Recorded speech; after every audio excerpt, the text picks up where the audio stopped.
Sounds good. So yeah, today we are going to be talking about descendancy research.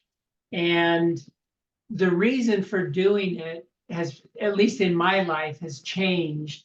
But I'm going to start explaining why I do it, why I did it in the past, why I do it now. And maybe you'll find some reasons where it will help you as well. But before the Ordinances Ready feature existed, which now is an awesome way to be able to go in and find names of ancestors to take to the temple to do their work. This was probably the primary way to step by step go through and find the name of your ancestors who needed to have their work done. The Ordinances Ready does exactly what I'm going to show you today.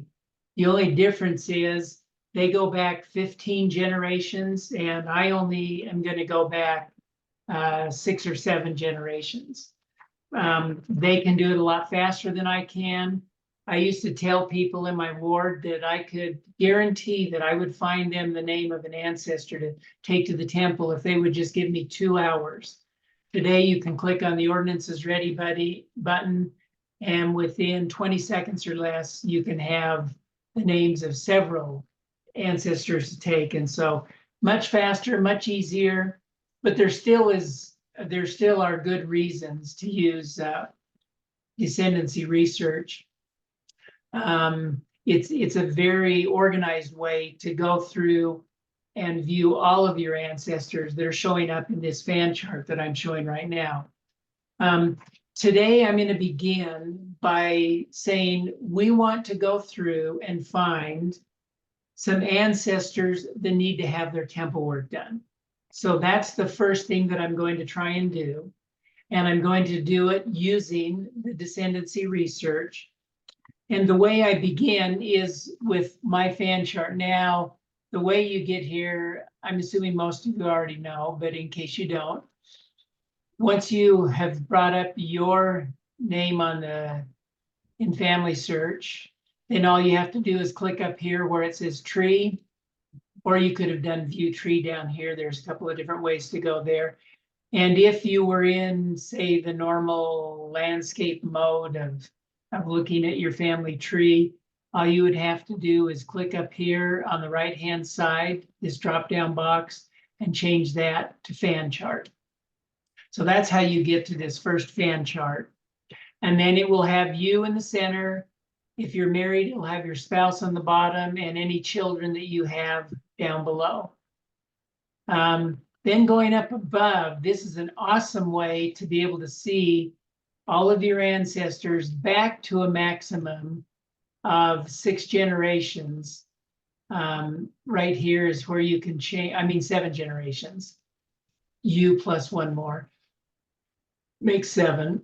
And then it makes it real easy to go back here on the very end of this fan chart and start looking at your great-great-great-great-great-grandfathers and mothers and doing descendancy research on them. What I do when I start doing descendancy research, and I'm going to look, for example, for a name to take to the temple, I will usually start on one end or the other. In this case, I'm starting here with Nelson Lowry. I would click on his name, and then I would look at his descendants. And then if I didn't find any, I skip his wife because they're going to have the same kids. Then I'd go to Joseph, and I'd go to William, and so on. I've already done this. So in order to save you some time, I'm just going to tell you, I made it up to Joseph Hargrave, and I didn't find any descendants who needed to have their temple work done yet. Because I always start with Nelson anyway, and it just seems like they are the ones who get done first. But I'm going to begin with Joseph. So I click on his name, and then I click down here on tree. And if I hold down the control button, when I click that, it will open up his tree in a new tab up here. And the reason I like to do that is so that I can keep my old fan chart over here still available. And I don't have to come back and navigate all the way to be able to bring that up again. By default, it's going to bring up a fan chart for Joseph. but I want to do a descendancy search. So I use this drop down and change it from a fan chart to descendancy. Okay. Now, was there a question? She would like you to do that again. How you were able to open a tab and keep the other tab on the same. Oh, okay. Let me go back. Great question. I'm going to go back over here to Stephen. So if I were to click tree right here, it would bring up the Joseph Hargrave tree on top of mine, destroying mine. Right. But if I hold down the control button on the keyboard and then click tree, then it opens that up in a new tab. And on a Mac, it would be command, correct? On a Mac, it would be command. That's correct. I forget that there are Apple people out there, so thanks for I'm reminding an me. Apple person, command. Tree, not a- So you hit the button and then the tree. Right. Hold it down. Hold it. Okay. Yep. Okay. Good question. I'm glad you asked that. Thank you. Okay. Once the tree comes up, I want to kind of review with you what we're seeing and ways to change the view. By default, it's going to show Joseph Hargrave at the top because that's the person who I had. If I've specified it, it will show his wife and then all of his children. And you'll notice there's these little arrows here.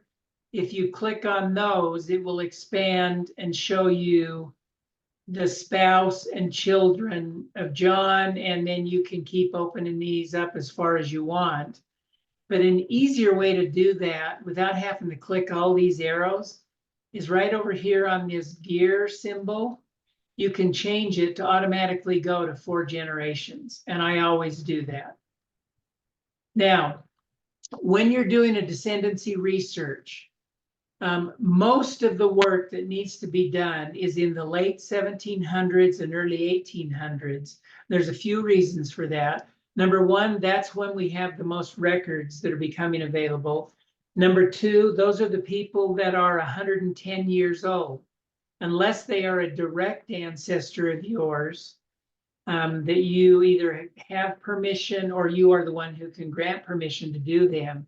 They have to be at least 110 years old for you to do their work. That includes all of your peripheral cousins. And so by going back to records that are in the late 1800s, now we can even get into the early 1900s. You can do some of those. But it just makes it easier to find work that needs to be done.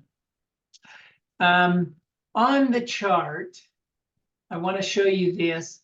I have disabled portraits, but let me click that and show you what it looks like. If there is a portrait for these people, then it will show them on the list over here. I don't really like this view. Well, here's somewhere you can actually see some portraits because it takes too much real estate on the screen, and I want more information and less portraits.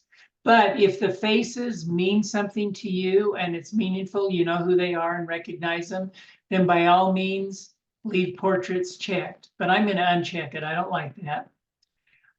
The other thing is you may or may not want to have the spouses included. So if you uncheck that, the spouses will go away and you'll only see the children. I personally like to see the spouses, so I leave that on there.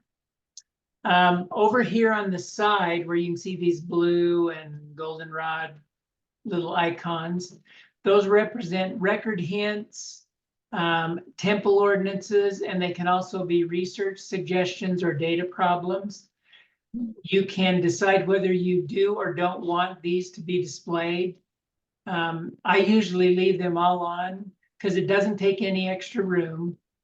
And it's just useful information for me, but especially I want temple ordinances this time because I'm trying to find some names of people who need to have their temple work done.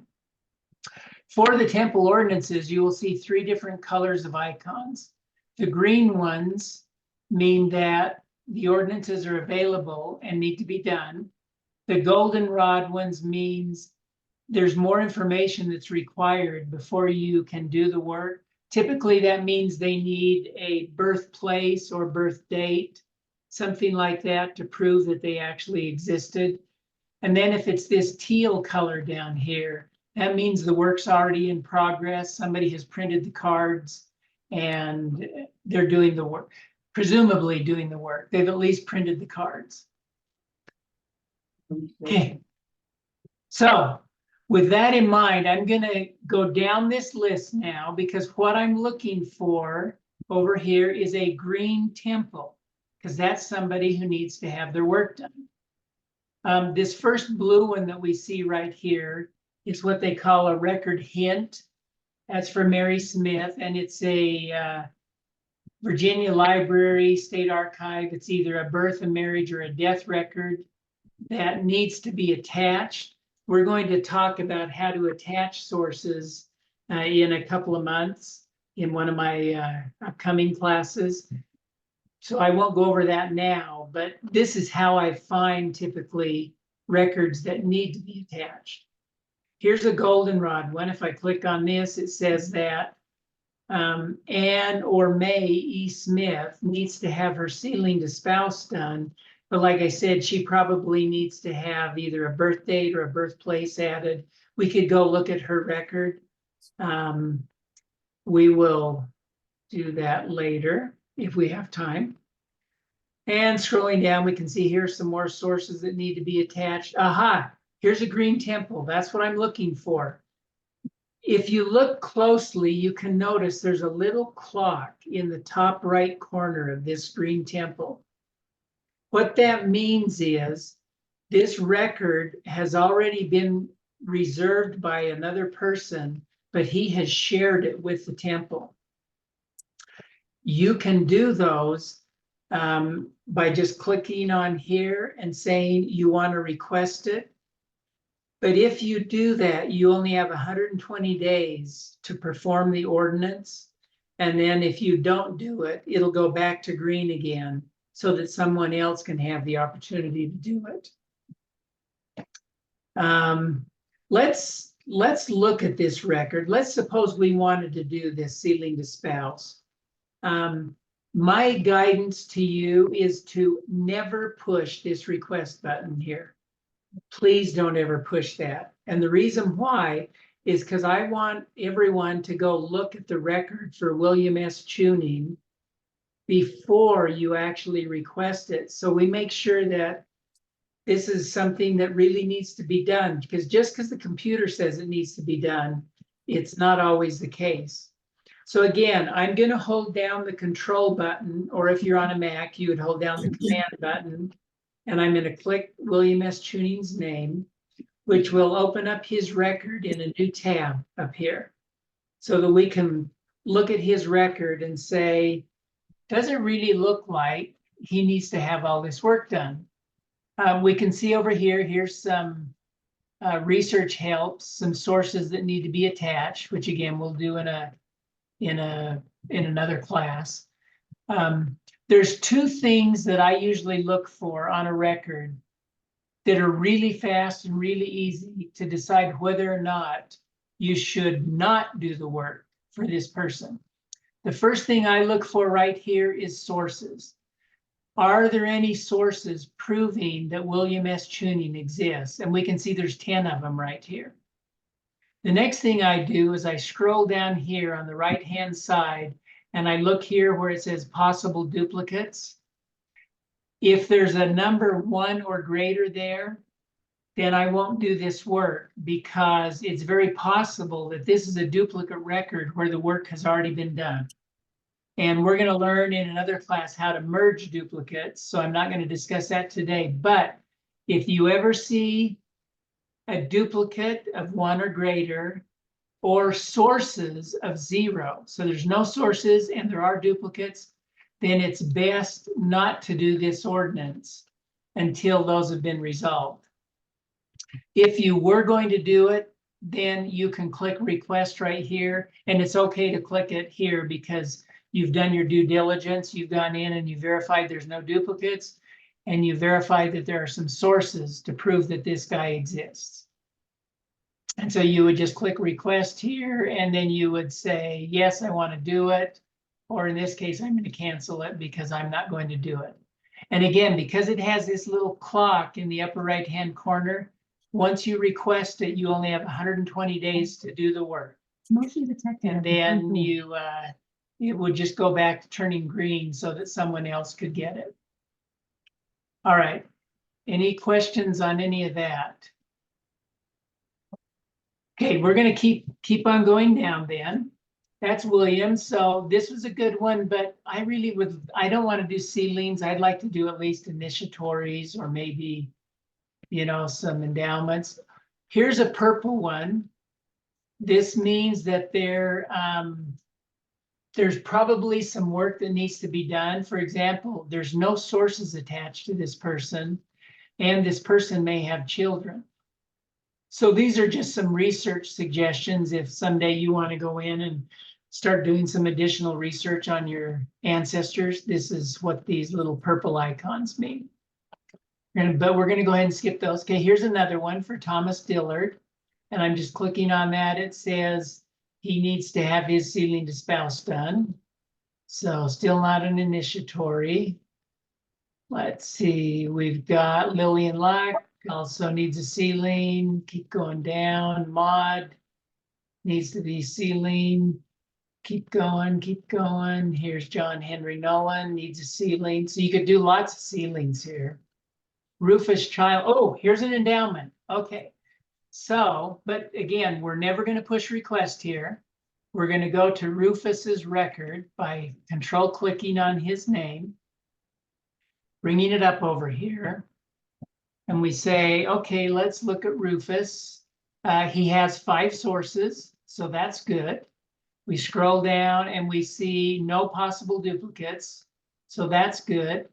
So I can come over here to the ordinances and we can see that Jeffrey Claude Doan was the one who has reserved this record, but he has shared it with the temple clear back in 2017. This guy's been waiting for a long time to have his work done. So I could click right here. I could click request. Now, when you click request on one that has multiple ordinances, you can choose to request both or just one. So maybe I just want to do the endowment, so I would uncheck that. And then I would click request. Then I could print the card with this endowment on it, and I could go do his work. So I have successfully, in less than 2 hours, found a name to take to the temple for an endowment. And that's all well and good, but maybe you've got some kids and you'd like to find some baptisms for them to do. So we're going to keep on going. Before I do that, let me show you one other thing that I like to do. Let's do this. I haven't done this on Rufus, so we'll just go see how this goes. I like to look at his entire family and see if any of them need to have work done. And all you have to do is click on their names and it'll show you. So if we look at Dora, shows all these gray things here mean that all her work's done. Here's a son. Sealing to spouse needs more information. Here's a daughter. All the work's done. Willie, all the work's done. We'll look at his parents. All the work's done. Minerva, all the work's done. Now let's look at his siblings. Lucy, all the work's done. Ferdinand needs to be sealed to spouse, but needs more information. Mary, all the work's She was a baby. Yep. Thomas Childs, Robert R. Childs, and Minerva. Okay, now I want to go back to William S. Tuning though, because let me just search for it. It'll be faster. His was kind of cool. William S. Tuning, there he is. We'll go look at his record.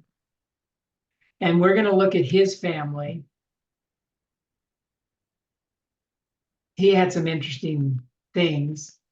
We look at his wife. She needs to be sealed to the spouse, which makes sense because he needed to be sealed to her. Addie, all of her work is done. Ella, ooh, look, Ella needs to have her endowment done as well.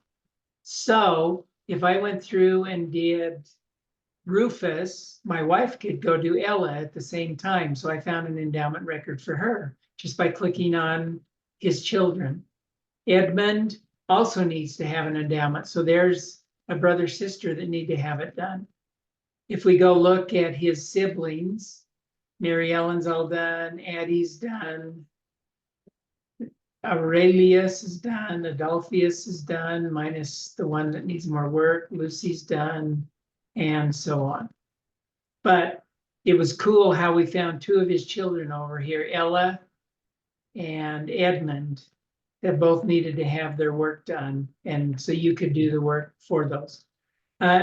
Another thing that's cool to do, I mean, it's kind of obvious since you're looking at the descendancy chart, but you can click right here on view relationship and it will just tell you immediately who this is. This is my second cousin 3 times removed. So it's through the common ancestor here. And he's the second cousin of my great-great-grandfather, which is what makes him 3 times removed from me. So just a little bit of information on how descendancy research can help you with this. Okay, as I said before, though, we're still trying to find some baptisms. And so if I kept going down here, I'll just tell you right now, I would find a bunch more sealings that needed to be done, but I would find no baptisms. And so you'd make it clear to the bottom here and say, okay, I didn't find one. So then the next logical step would be to come back here to my chart. And I just did Joseph Hargrave. And so now I would go and I would do David Wood and I would look to see if he had any baptisms. Then I would deal William Bernelli and so on. Anyway, to save you guys time, I did that all the way around this chart until I came over here to Thomas Goebel. And I mean, Thomas Bowring. Let me find him again here. It's always easy. There he is, Thomas Bowring right there. You can see how this could take a long time. Going doing descendants research for all of these people clear till I hit Thomas Bowring over here. So anyway, I'm gonna click on him and then control click on tree again, which will come over here in a new tab. And I'm going to change this to 4 generations. And I am going to scroll down looking for green temples. Ah, here we go. We'll click on this, up only sealing. Ah, here's an initiatory that I could do for Henry William. So I'm getting a little bit better. The last one's only had endowments that needed to be done. Here's some initiatory that I could do. So this would be a cool one. Of course, I would not click request here. We'll go ahead and just quickly look at his record. And we will say, okay, he has 7 sources. That's good. Come down here, no duplicates. That's good. And then we would go through and click all of his relatives, which I'm not going to take the time to do now. But this would be an easy way for you to come in and request ordinances. These, you'll notice, do not have the little clock up in the top right-hand corner, which means nobody has requested these yet. And so at a minimum, what I would do is I would request these and then share them with the temple so that they could get done. Question. Was that a question? Yeah, so if you have the little a clock mark, and it says that it was reserved in 2020 by Family Search and shared with the temple, how do you request that? I will show you on one of the other ones. Okay. Because it doesn't have a share, it doesn't have a request button. It'll have a same request just like this. So I will answer that question in a minute and a half. Let me just show you how I would do this. I will request this. And I'm going to request all three, the initiatory, the endowment, and the ceiling. I will request these because right now, this is just sitting there and nobody's going to do the work. And so I say, yes, I can accept it because he's my second cousin 3 times removed. And then what I do is I come up and click here on share, and I share the ordinances with the temple. You could also share it with a group, or you could share it with another individual if you wanted to. But by sharing ordinances with the temple, that'll put it in so that other people who click on ordinances ready can find these and do the work, or people who are doing descendancy research, if any, can come through the same way and find them. So now this has been shared with the temple. And there we can see it's preserved by me, shared with the temple. Nobody's printed it yet. Now, to answer your question, how do you request the ones with the clocks? Let's go back up here. Oh, does he not have any? Okay, we'll go find one on William S. Tuning that we did before. But let me see if there's any others here that I need to. There's Henry, we've got him. Charles Francis, I'm going to quickly do the same thing on Charles Francis while we're right here, just show you how quickly this can be done. We already know he has sources, these ordinances, so we're going to go ahead and request all these, and we're going to share them with the temple.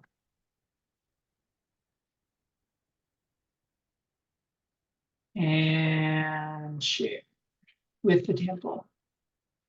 Okay, I think that's the last one under Thomas. Oh, Alfred, one more. Bear with me, this will take 30 more seconds because we want to get all these done so that we can make sure their work gets done. Okay, he has 4 sources, no duplicates. And we are going to go ahead and request these. And we are going to share with the temple.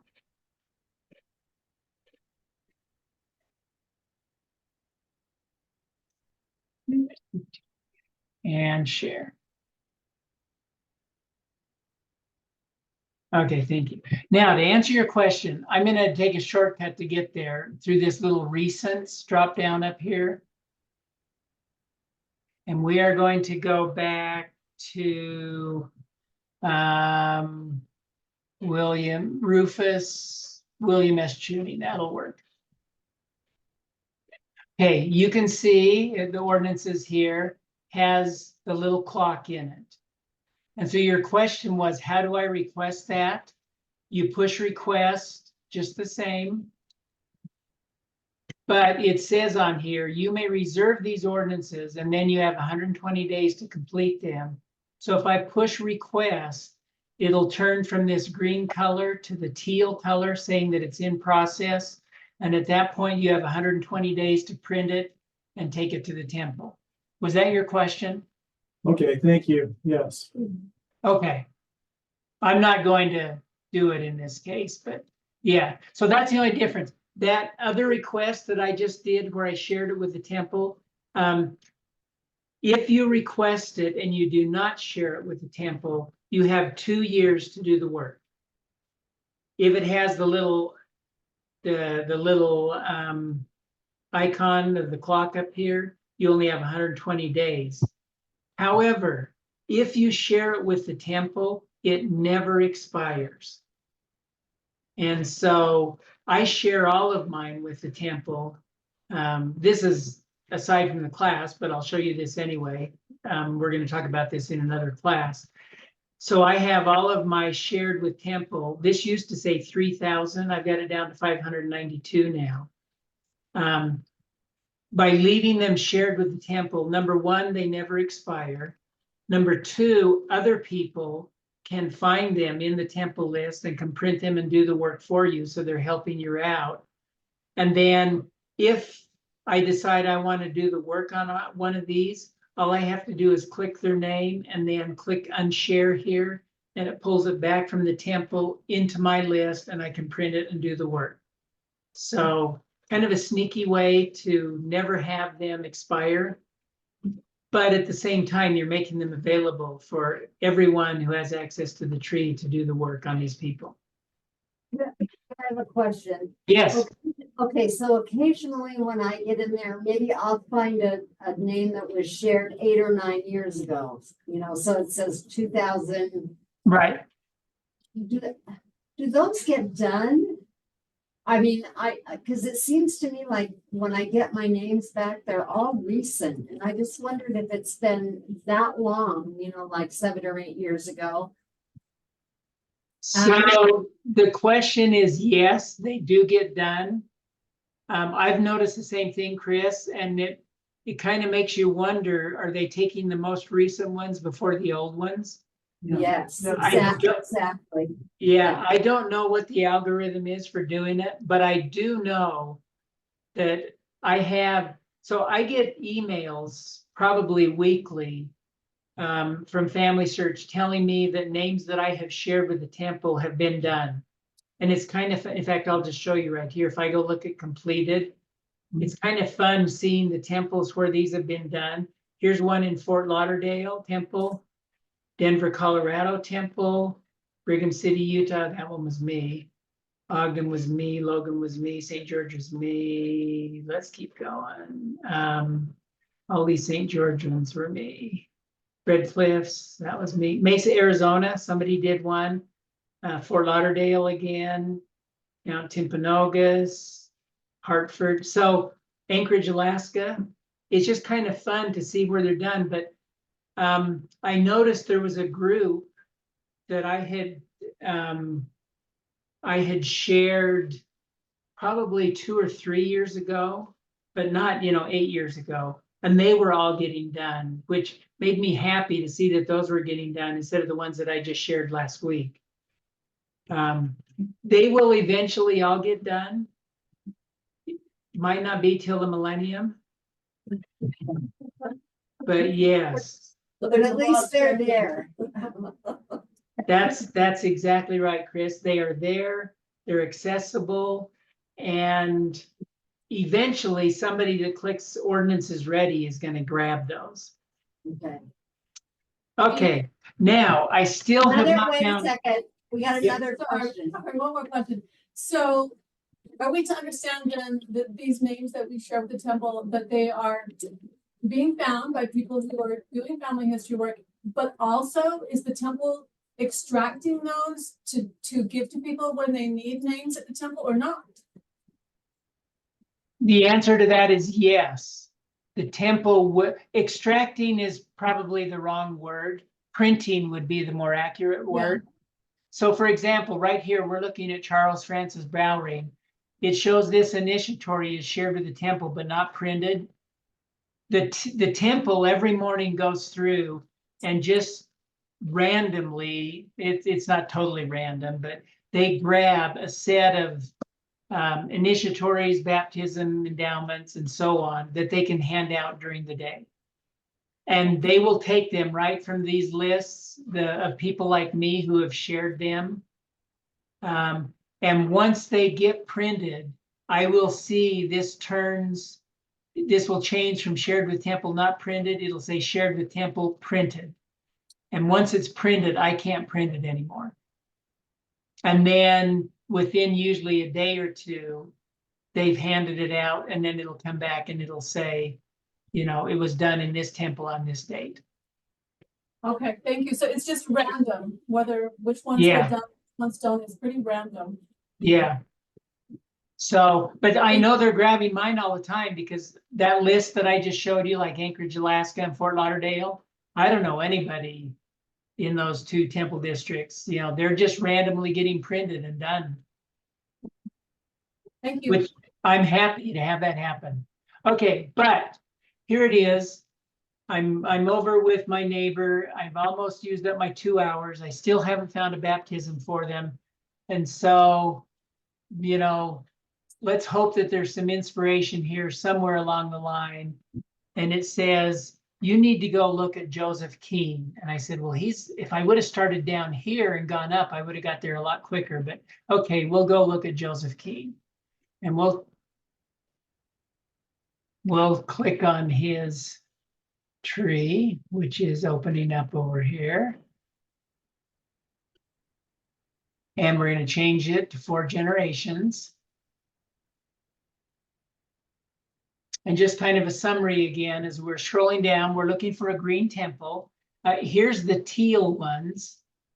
And if you click on this, it says this is in progress. So this one has been printed either by a temple or by a person.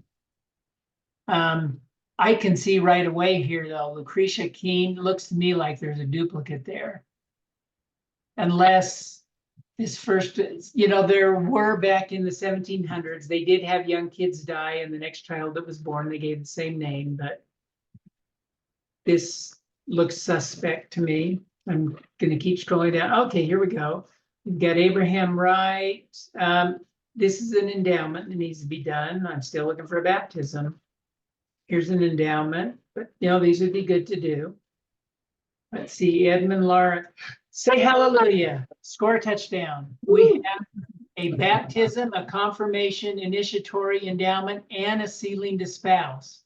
Now, I don't click request here because if you're on my computer, it'll zap you if you do.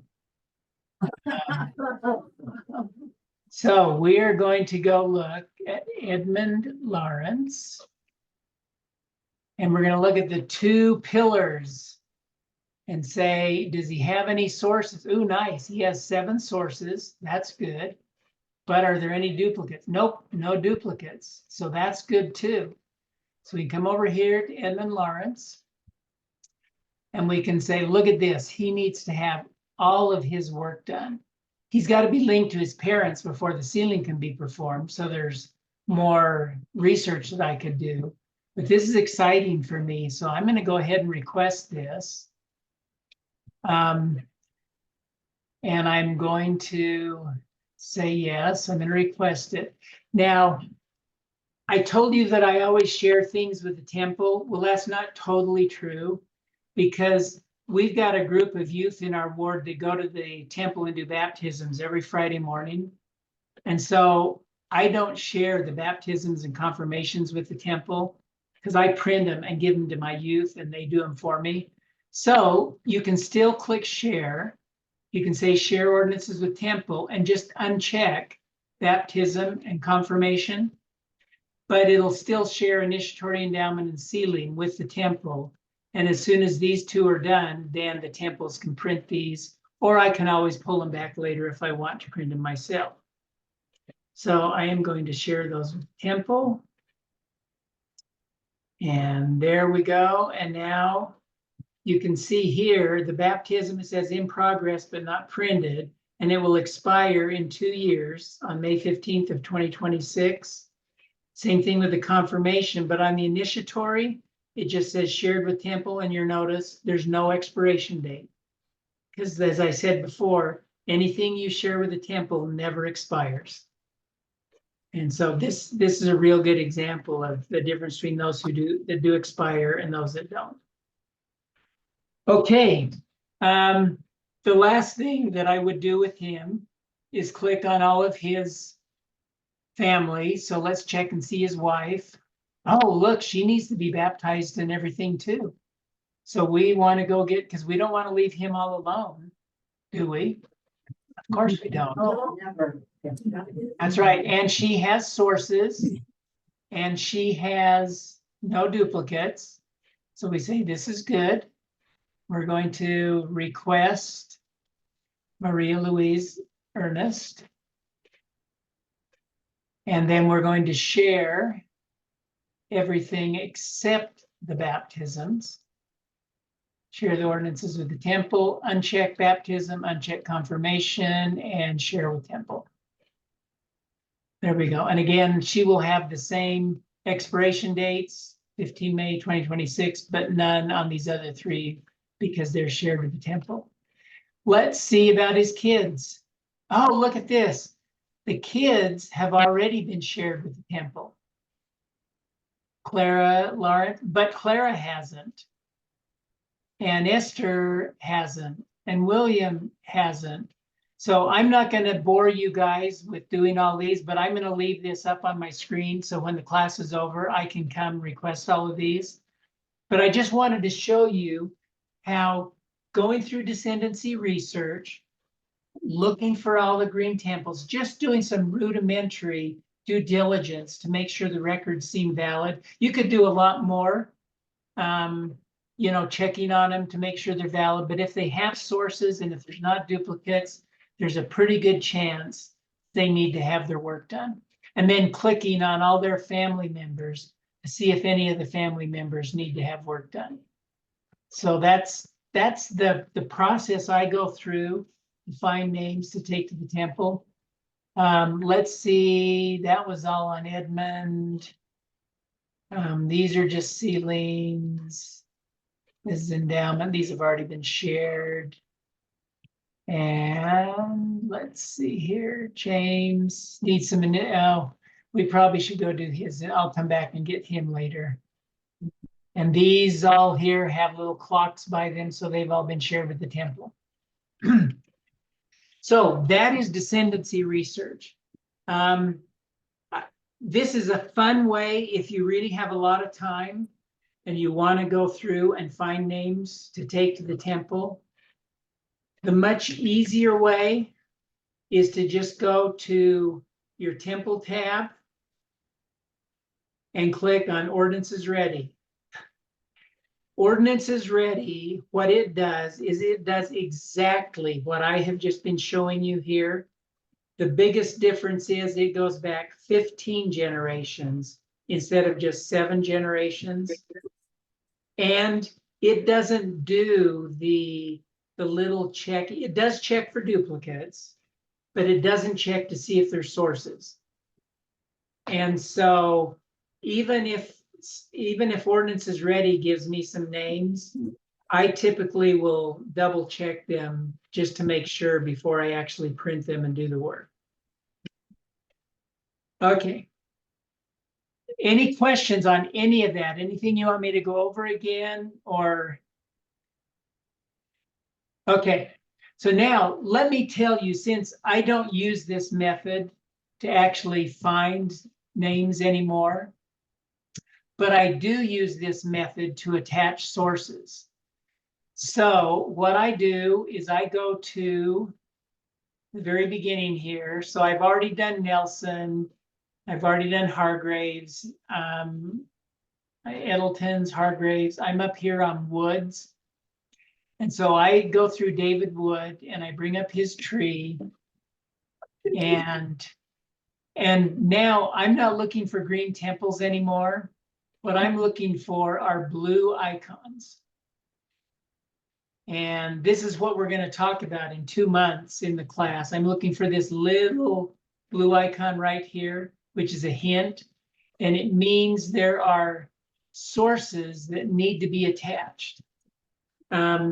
By attaching sources, you will often find new people who need to be added to the tree. For example, this is a England and Wales census that needs to be attached, which means you're going to find a mother, a father, and children, and potentially they may be new and they will get added to the tree. And as soon as you add someone to the tree, there's some more work that needs to be done in the temple.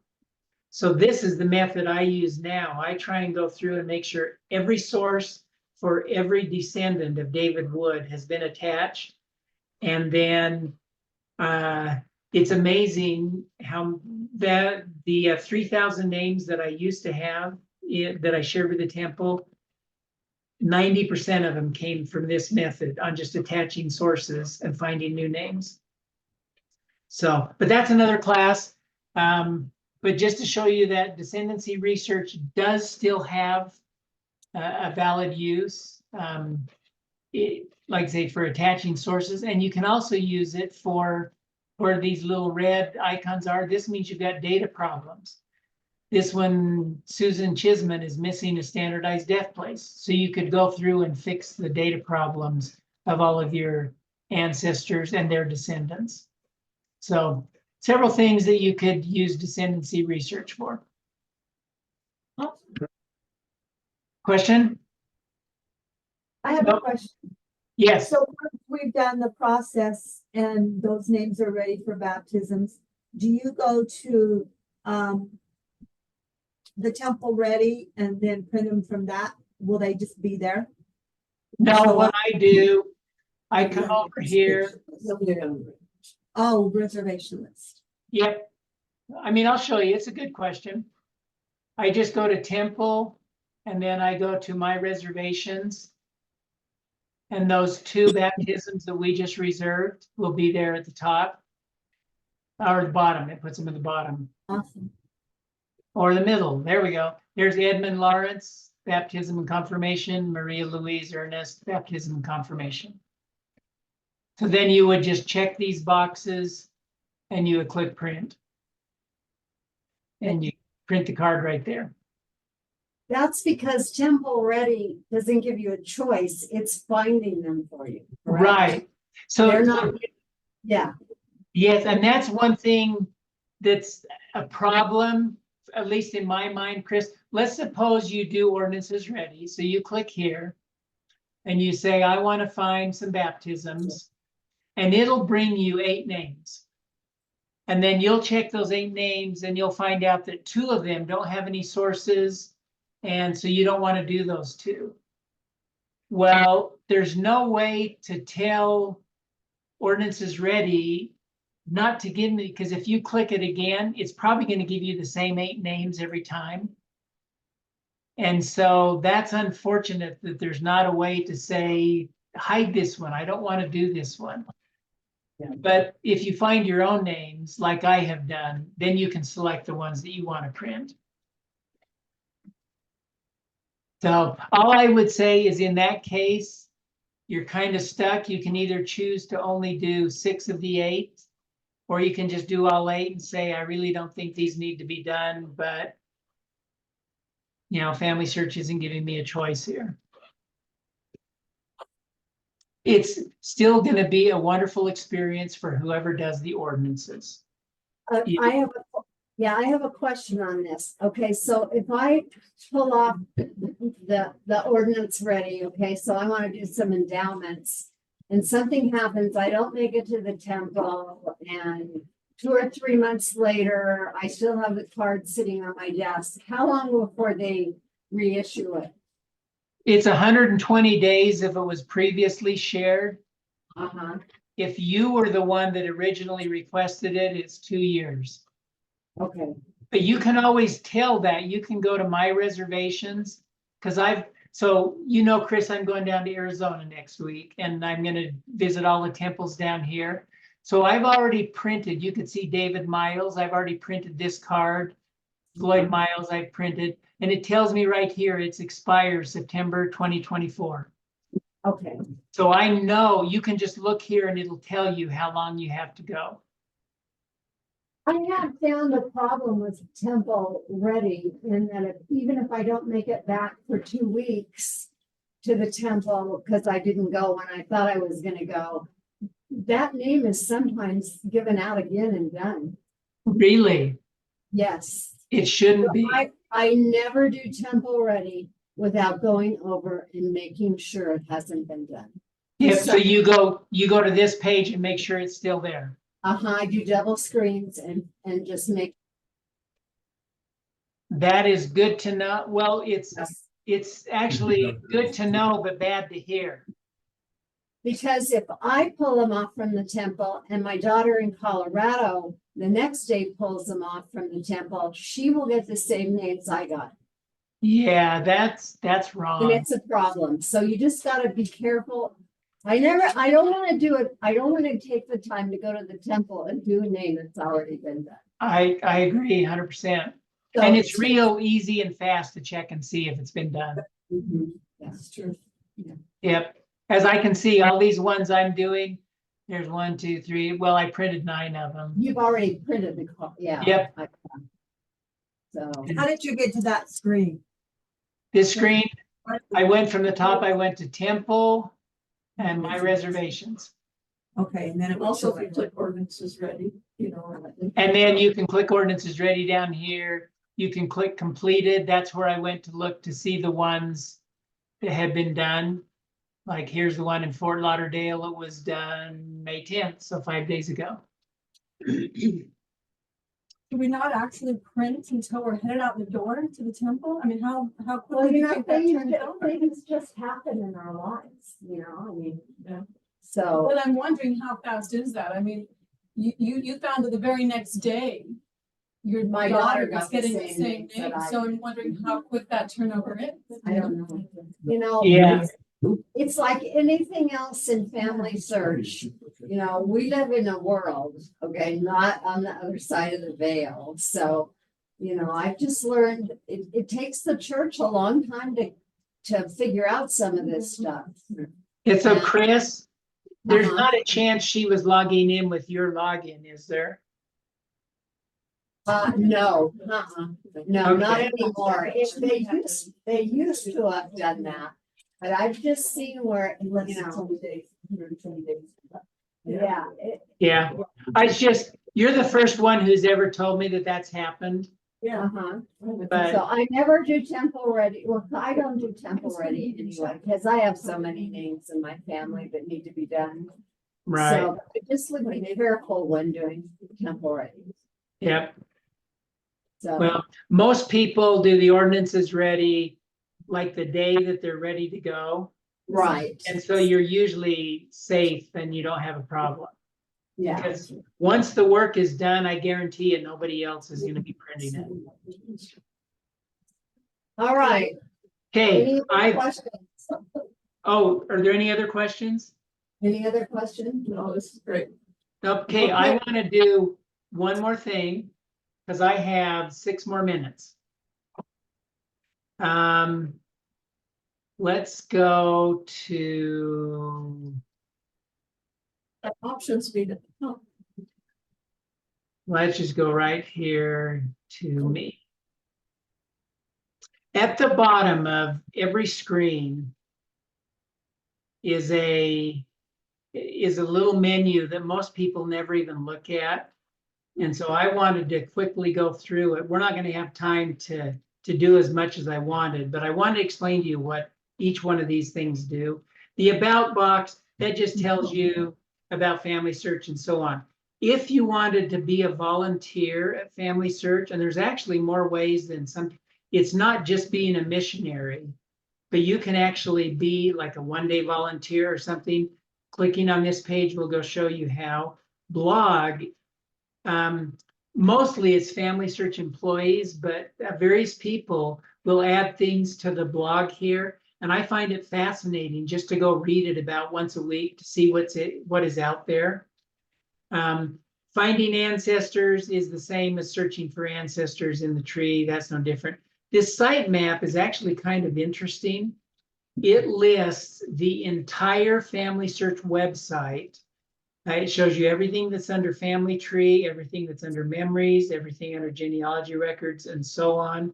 So if you're not exactly sure what it is you're looking for or where you want to go, you can bring the whole thing up on one screen and look through everything and say, there it is. That's where it is. That's how I get to it. And sometimes this is just an easier way to find things. Solutions gallery. There are hundreds of what we call solutions. They're third-party companies that write software that ties in with Family Search. And here's some of the newest ones, permanent.org. I have no idea what it is. I haven't looked at it yet. This is Family for the iPhone and the iPad and Mac OS. Goldie May. I mean, you can go in and see what all of these things do. If you want to do some charts, here's a bunch of software that'll do charts. Here's Family Search Games. Here's Family Tree Management. Here is Latter-day Saint Access. So if you're a member of the Church of Jesus Christ of Latter-day Saints, you can have free accounts to find my past, Jenny Annette, My Heritage, American Ancestors, and Ancestry. Those are all free, and you would just click on these links to go to those. Here's some solutions that do photos and stories. Here's some that does research assistance, searching, some specialty tools, tree analyzing, and then the family search solutions gallery. So there are tons of things out here you can look at. Mobile apps I've talked about before. There's 3 of them. There's the family tree, the memories, and the get involved. So I don't think we need to discuss those anymore. And then contact us. Sometimes you just get to a point where maybe, Chris, you need to call them and say, you know what? Me and my daughter both did ordinances ready and we both got the same names. That sounds wrong to me. So you can Okay. just say, I'm in the United States and Canada, and here's an English phone support number that you can call. They also have a Spanish version. You can email them. You can find in-person help. This is a directory of all the family search centers. You can read this tutorial on how to get started, or you can visit the community, which is kind of interesting. It's just a group of family search users who ask and answer questions. And so I came in and said, well, tell me about Descendancy research. And it came up with a whole bunch of articles, and it says, just a comment on the lack of descendancy view, how to locate and contact a living descendant, new training view, descendancy view research at family. This might be a cool video to watch. You know, it's 3 years old, but this sounds like something that I could use. Maybe you'll be able to use this next year, Chris, instead of having me teach the class. I don't know. Oh, I don't know about that. Yeah, so anyway, my time is up. We've got 30 seconds left, and I always promise to be done on time. So thank you for your time. Hopefully you've learned 1 or 2 new things or been reminded of some things that you already knew. And it was fun.